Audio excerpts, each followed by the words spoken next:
मैं तो ये देख रही थी कि अपने जो डीजे वाले चल रहे थे ना, उसमें जो गाने बज रहे थे, उस गाने में सिर्फ बुद्धिस्ट लोग ही नहीं, रास्ते में चलने वाले अन्य लोग भी उसको एंजॉय कर रहे थे, उसको समझ रहे थे।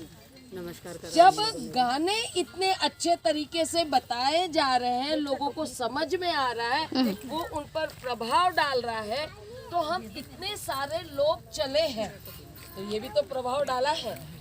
सही है ना? और हम जो चले हैं, आपने मार्क किया होगा कि आप जिस डिसिप्लिन से चले हैं, वो डिसिप्लिन ने सबको प्रभावित किया। अब जाओगे ना तो बहुत से लोग यही कहेंगे कि यहाँ पे हमने कई रैलियां देखी है, लेकिन ऐसी रैली नहीं देखी जो इतने डिसिप्लिन वे में चलती है।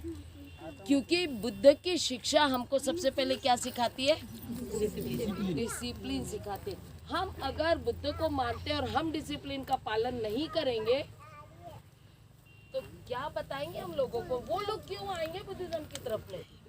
सही है ना? तो ये डिसिप्लिन हम लोगों ने बहुत अच्छी तरह से कोशिश की, बीच बीच में हो जाता था अननोइंगली बातें करना है किसी से, तो चलते चलते तीसरी लाइन भी बन जाती थी वो अलग बात है।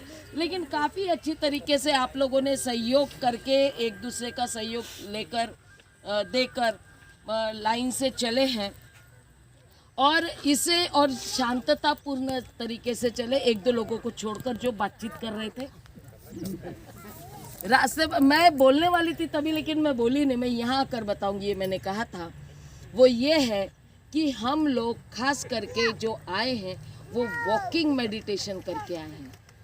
समझ में आ रहा है मैं क्या कह रही हूँ?